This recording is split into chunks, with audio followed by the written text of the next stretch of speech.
Tina, you seriously couldn't even be bothered with watching our grandmother's final message and reading her will? Like, seriously, what type of self-centered, narcissistic bastard doesn't want to say their final goodbyes to their grandmother? Not only has it been a decade since our family has been graced with your presence, but you haven't spoken to any of us. Don't you have any sense of family? Or are we not as important as your adventures around the globe? Is it my turn to speak, or are you going to continue to assault my phone with insults like some sort of middle school internet bully? Explain yourself whenever you feel like you can put your idiocy into words. How about that? My idiocy? Are you kidding me? How idiotic is it to place so much value in something as inconsistent as family? How many family members checked in on you while you were struggling through your degree, Brittany? Or check in on you at all those late-night bar trips I've been hearing about? I've been unreachable for 10 years, but any of your family could have reached out to you to stop you from wallowing in your own self-pity. Are you really trying to make me feel bad for caring about family? You are so freaking pathetic, Tina. Yeah, I'm the pathetic one. Get over yourself. Shouldn't you be sleeping so you can go to that 9-to-5 finance job you went through 8 years of schooling to get? Sorry we all couldn't drop out of high school and be content with living a life with no sense of direction. You're the queen of improv. I am not about to waste time arguing with a person that I don't even care to see. Wow, Tina. I mean, I always knew that was how you felt, but hearing you say it is something completely different. I'm supposed to be your sister. It has been a decade since I have seen you. The last time I saw your face was my high school graduation, and you're going to sit here and say you could care less if you saw me or not. Britt, I'm sorry, okay? But I cannot change the past. I wish I could, but all I can do is move forward with my life. I just couldn't bear any more family attachments.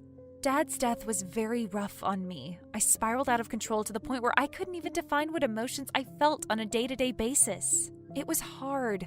I couldn't be angry at the cancer that took Dad away from us, so I decided I wouldn't feel that way anymore. I'm sorry. Look, I just contacted you because I want to discuss the content of Grandma's final message and will to us. Do you mind if the conversation waits until morning? It's kind of late, and that is the most emotional conversation I have had in years.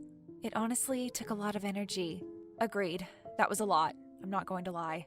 Glad we don't have to argue about everything we speak about. I'll talk to you tomorrow, Brittany. Okay. We'll talk in the morning. Good night. Good night.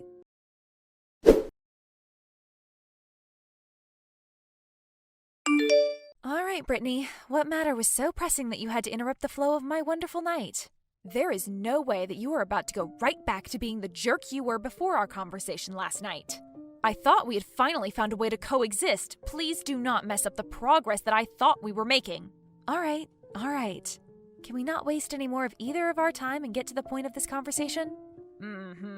Anyway, I just wanted to ask about the extent of your knowledge as it pertains to our grandmother's will. Like, what led to her being as rich as she was, her assets, etc. Now, why would I know anything about our grandmother and her excessive amounts of money? If you don't recall, I'm the one you were just fussing out for going missing for a decade. Do you enjoy ruining the day-to-day experience of all the people who interact with you? At this point, it's like you make it your job to be the bane of my existence. And we haven't even been speaking for 12 hours at this point. I'll ask again, what is the extent of your knowledge as it pertains to our grandmother's wealth? I know you know something, so you can be serious for at least a second. I know that Grandma began the chain of restaurants, what's it called? Grandma Emma's Chicken Spot, right? I know that it became as popular as it is now because of that home-style honey garlic chicken. Anything else? Please tell me you know more. I know that she hit the jackpot with our granddad. The biggest portion of the wealth comes from the 3% of that pharmaceutical company they own. I can never recall the name of that company. Okay, good. So you were told the same lies as everyone else in our family. Lies? What do you mean by lies? Why would our grandparents lie to us about the money they procured before we even got on this planet?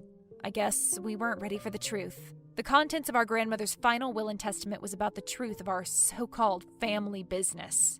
The truth? I guess that means you're about to tell me what's really behind all that money Grandma and Granddad made?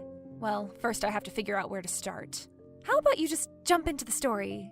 You have a habit of wasting a lot more time than what is necessary. Oh, you don't want me to waste any more time, huh? Okay. Well, our grandparents' wealth is based on that pharmaceutical company you know about, right? Well, the pharmaceutical company isn't real. That's why we never knew the name. The company was actually some guy named Mickey. Mickey? How in the hell is an entire company some guy named Mickey? Mickey is a big-time methamphetamine dealer based out of Portland, Oregon. Granddad met him in the military on one of those mini tours he did. Wait. Did you just say that the company that they told us they invested in was Mickey? And Mickey was a meth dealer? I cannot believe you came up with this crazy story just to get in contact with me. You must think I'm dumb if you think I would believe something as crazy as that. Like, what do you take me for? I was not born yesterday. Jesus, Tina, I know you don't understand. But please try to listen and not interrupt. This is going to take a lot longer if I have to combat your denial and try to explain the real-life sequel to Breaking Bad. Okay, I'm listening. As I said, Granddad met Mickey in the military. They had become really close friends after their time in Vietnam. And they turned into best friends by the time they got back to the States. When they got home from Nam, Granddad told Mickey about the farm he owned. He told Mickey about the farmland he owned, and how he could do virtually anything he wanted to with it. I guess this piqued Mickey's interest as he made Granddad an offer that he could not refuse. Granddad didn't know a thing about where the money came from or the operations that Mickey planned on running from his land. Well, how much money did he offer? It had to be something crazy. Granddad got paid government money as part of the forces. He gave our Granddad $300,000 cash and promised that he would receive 10% of the proceeds. He also gave our grandmother her own 7% just to entice her to stay to collect her own money. Needless to say, the money had them. They didn't know a thing until about 2 years later. They found out as our grandma attempted to tell Mickey that she had prepared dinner for the night and that he could come eat. In the video, she described the smell of the lab as the worst thing she had ever come into contact with. Mickey decided to come clean and let them know that the operation he was running was the manufacturing of meth. And they just went along with it? Well, not exactly. They actually were angry that Mickey didn't tell them the entire scope of the operations he paid them to run. Grandma went on to talk about a huge fight that went down between Mickey and Grandpa. It wasn't much of a fight, though. Apparently, Mickey would not fight back because he knew he was in the wrong. So, they didn't like what he was doing, and they put an end to it. Why does it matter if it is all over?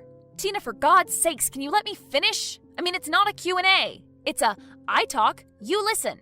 You would have already heard the story if you could be bothered to show up once in a while. Whatever, just get on with it. As I was saying, Mickey wouldn't fight back. Grandma stopped the onslaught and calmed Granddad down. She walked away with Mickey and he began to apologize for not being truthful. She didn't know what to think, so she told him to just go to his living area, meaning the barn, and she would talk to Pops. Of course, he was angry since their entire livelihood could have been ruined, but Grandma saw opportunity. Since their business relationship had started, our grandparents did not have to work a day. Needless to say, neither of them wanted to give up that lifestyle. So they kicked him out and started the fast food chain? Okay, well, that makes a lot of sense. Wrong again.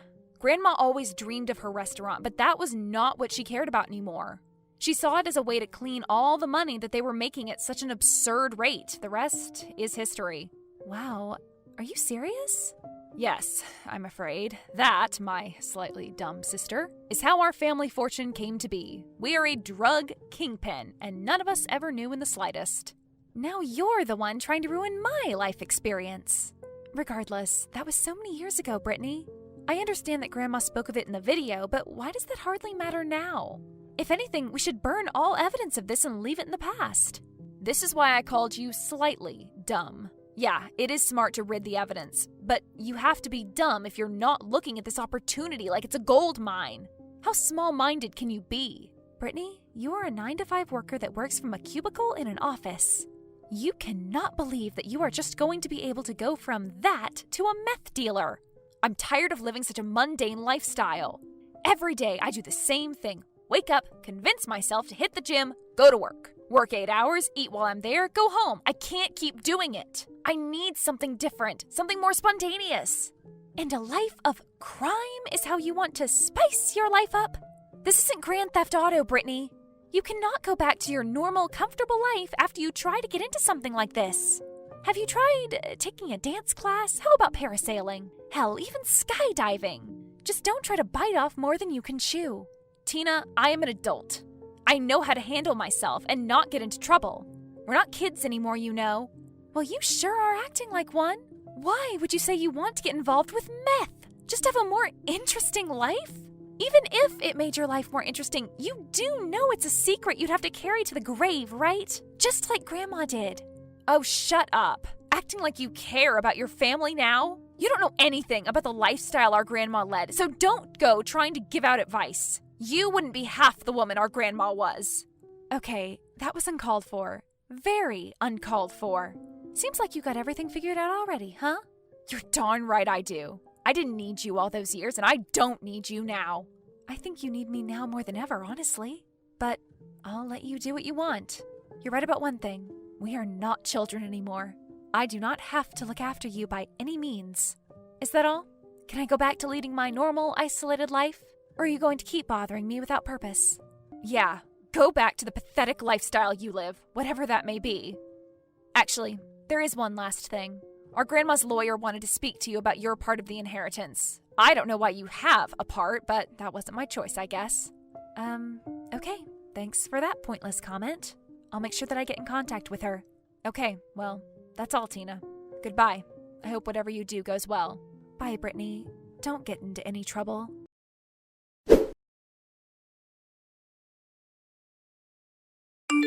Hello, Angela. The brat told me you needed to speak to me. Why didn't you just text me? In case you don't remember, Tina, we haven't spoken before. You weren't around when your grandmother introduced me to the family. Hello, Tina. Well, you got me there. How have you been? It's been like a year since I heard from you. It's not 10 years, but a lot can happen in a year. I'm pretty good. Sorry, your grandmother and I kind of saw this time coming from a distance. We tried to prepare the best we could. Thank you for that, by the way. I know that took a lot out of you from a mental standpoint. I wish I had the ability to handle something like that. Trust me, Tina, we were proud of you just for doing your part as you have been. Your grandmother was so grateful that you took over the family business at such a young age. We know your father would have felt the same. Thank you. You have no idea what that means to me. On that note, why does Brittany think she is about to go from The Office to becoming the next Tony Montana? She thinks she is about to do what? That girl never ceases to amaze me. I'm sure you know like I know, but we cannot stop her from doing her heart's content. I thought we all agreed to keep the whole operation under wraps. What happened? Your grandmother began to change her mind the closer the time came. I tried to change her mind, but I didn't have it in me to argue. I get it. It was probably for the best that you didn't fight her over it. A blissful exit, you know? Yeah, but back to Brittany. She probably feels like since you weren't there from her point of view that you didn't mean anything to her. She only cares when it's announced to the world. That's why we are not the same. Well, you're not lying with that one. But let's get to the real point of this conversation. We have to talk about the $6 million inheritance she left behind. Brittany mentioned something about my part. Does she know about the inheritance too? Now why in the heck would I tell her about that? She knows what your grandmother left for everyone else. She assumed that was the entirety of the inheritance, and that no one knows about the operation. Not even me. Well, at least we kept one thing from her. She would have waged a war if she knew about that. Your grandmother left her the fast food chain and decided that this inheritance is solely to be shared by us for our part in the operations. We do have to negotiate the split, though. Is this the part where you tell me that you plan on taking me out? I don't think I can handle war with you after a conversation with Brittany. You watch too many movies, Tina. No, I am actually fine with taking $500,000. I don't need much, Tina. You are worth way more than that to the business, Angela. I'm not letting you leave this conversation unless you take $2 million. You really have no choice. You drive a hard bargain, but my mum would slap me if I ever turned down an offer like that. I'm glad it was that easy. I know you were just trying to play Mrs. Morale. You caught me. Thank you for that, by the way. I kind of feel bad for letting Brittany think that I just didn't care about our family. They truly mean the world to me. But she would have been the end of our business. She is just way too arrogant and does not care to listen more than she speaks. So, I guess this is what had to happen. It was the right decision. I have to go now. It's time to pick up my kids. Okay, it was nice to hear from you, Angela. Same to you. I will talk to you soon. See you later.